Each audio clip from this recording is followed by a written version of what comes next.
In the name of the Father, Son, and the Holy Spirit. Let's pause for a moment in prayer. In line with the psalmist, may the words of my mouth and the meditation of my heart be acceptable to you, O Lord. Amen.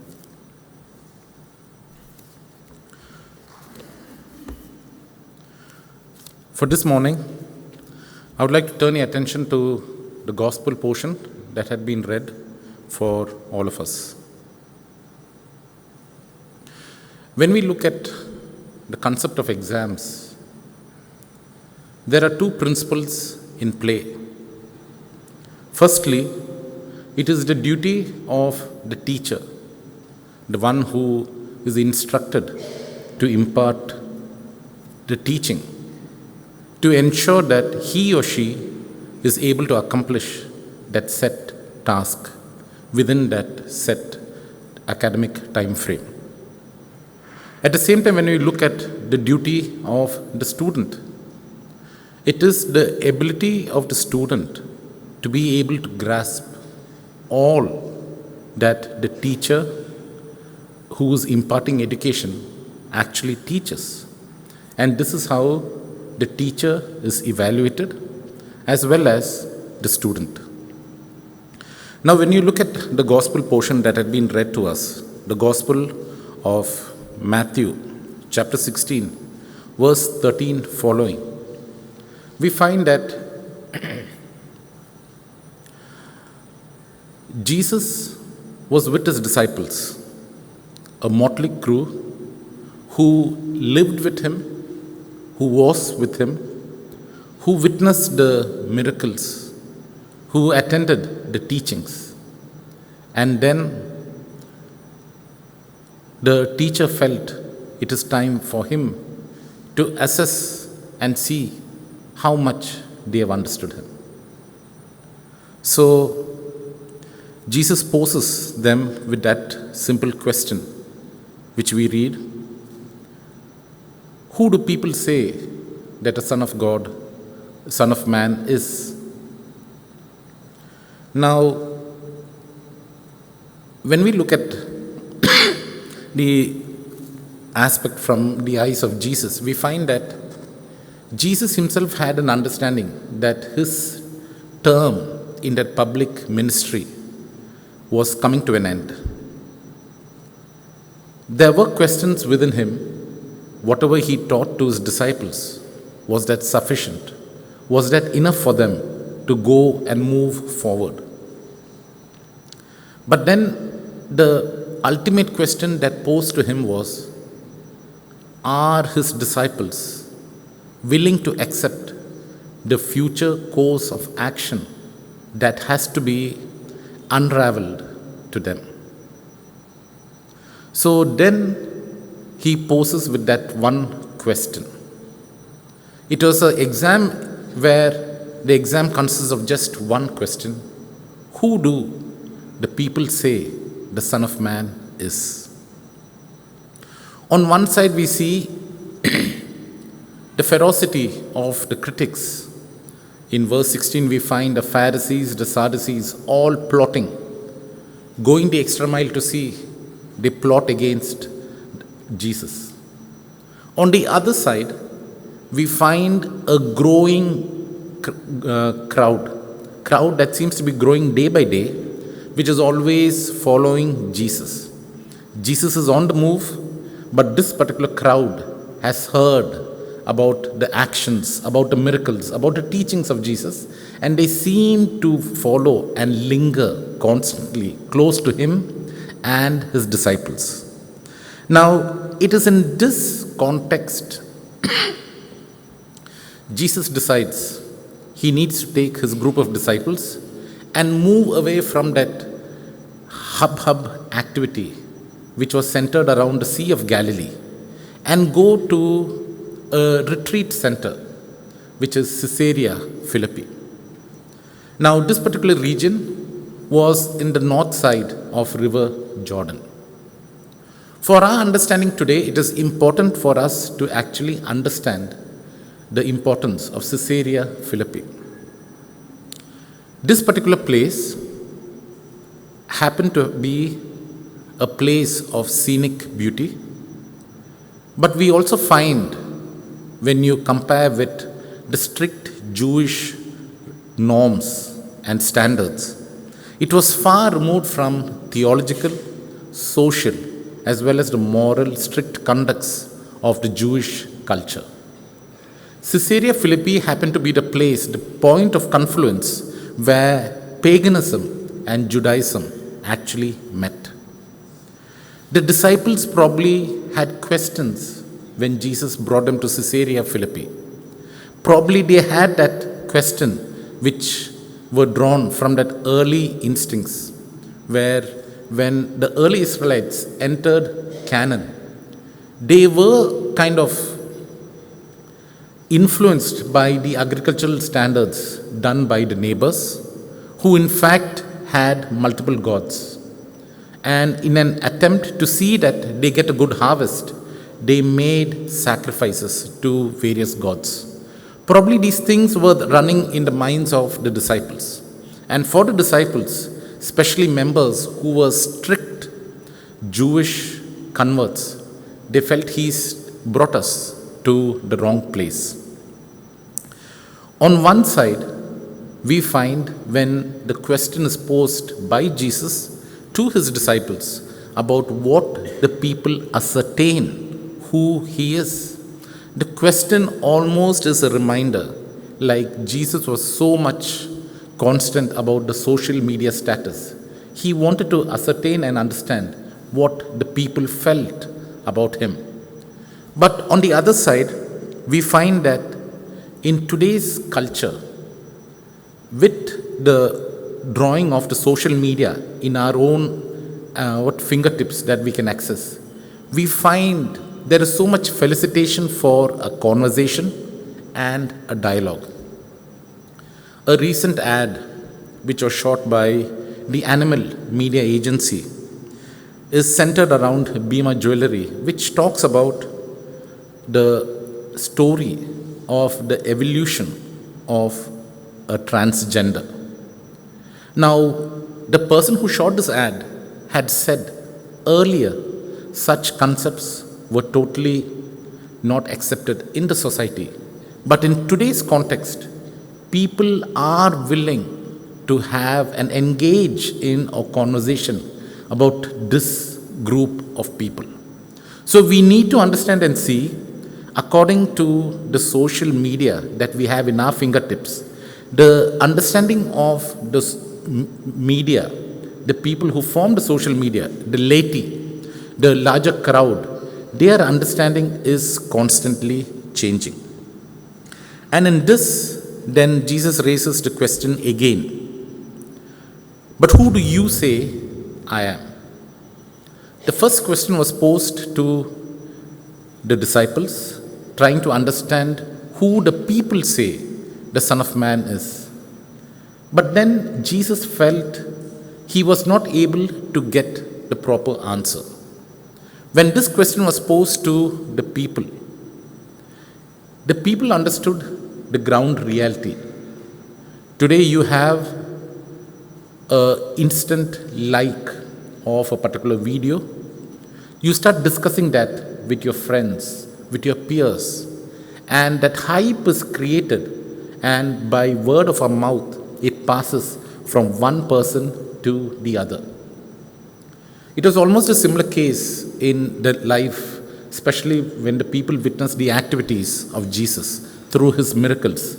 He did signs which were totally unfathomable by the people, things which they have never seen, and that drew a curiosity for the people, and the people started equating him with the early Israelite prophets.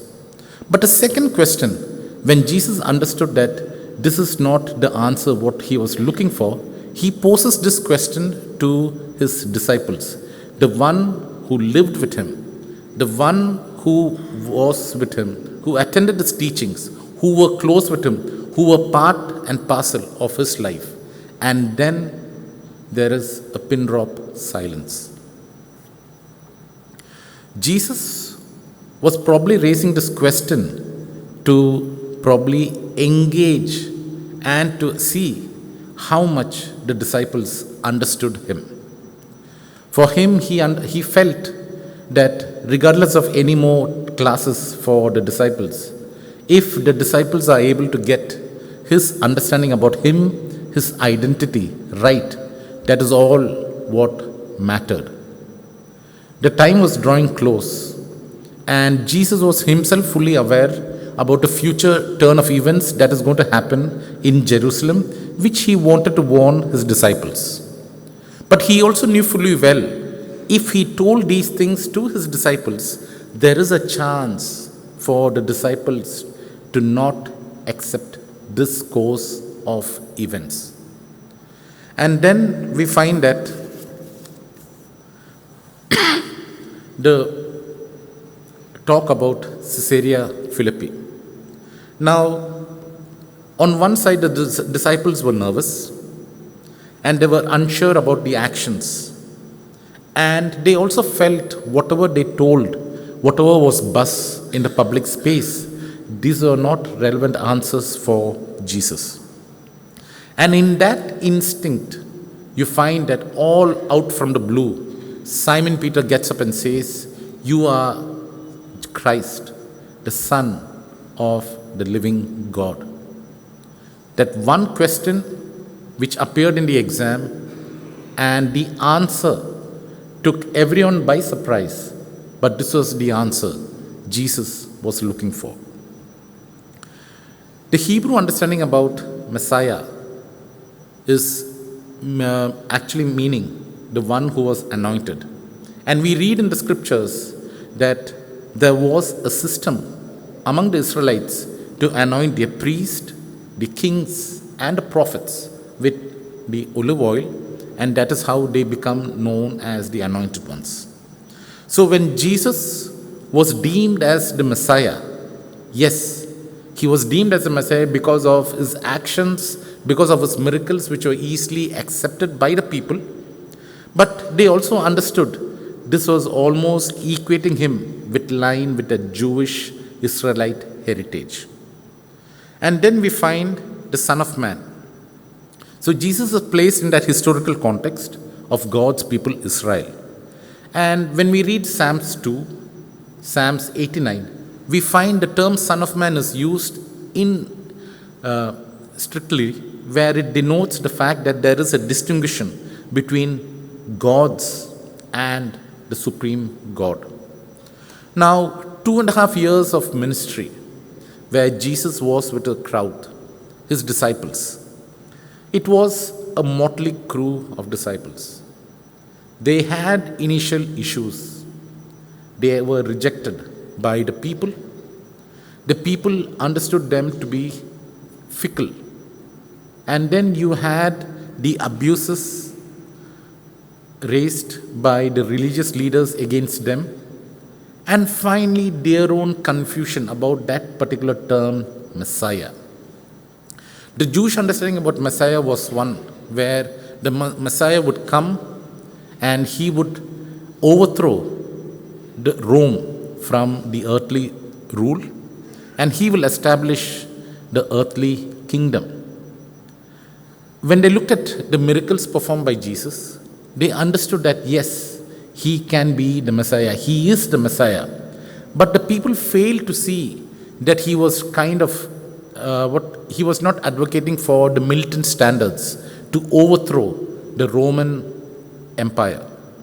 And it is in this juncture people start to raise question about, is he the true Messiah? Now when Peter gives that particular confession that you are Messiah, the Son of the living God, he is coming to an understanding, to a drawing within himself that yes, Jesus is the fulfiller of all the hope. He is the source of salvation and he is the desire of nations. All of us, we live in today's world where we kind of start to understand that things are always available to us. We are living in a world where it is easy for us to be distracted from our original course of action. When Jesus took the disciples to Caesarea Philippi, he took them to the capital of that pagan culture. He was standing in the midst of them, and he was looking at the temple of the gates of Hades, which was attributed to the god of Pan. And then that realization brought by Peter that you are the Messiah, the Son of the living God, draws us to understand one lesson which we can assimilate in our own lives. We all see that we are not perfect, we all make mistakes, and we all have our own little hidden vices. But the call today is for us to go back to the Caesarea Philippi of our own souls, to try to understand where we have these conflicting questions with regard to faith and religion. And when we find that place, when we find that question, we have to understand that particular comment that we read in 1 John chapter 4 verse 15. Apostle John, a fellow person who was present when Peter made that confession, where he says, whoever confesses Jesus is the Son of God, God abides in him. We stand today in a world where we are distracted. The changing norms of our society seem to be sweeping us from all directions. New course of action, new information, and new sways. But we also need to understand, as members of the faithful of the church, we have to attribute our own task to that one fundamental, pivotal fulcrum. Who do we say is our God? And are we willing to accept and attest him publicly? Standing in Caesarea Philippi, it was a majestic grandeur, surrounded by the pagan gods. But the question for us today is, our Caesarea Philippi is in the midst of us. We need to know ourselves. We need to call for an introspection. Go down. Take some time to see where we stand and try to understand that promise that we read in 1 John chapter 4 verse 15. Even though we have fallen short, we just need to confess Jesus is the Son of God, and we have that promise that God abides in us. May the God add blessing to each and every one of us.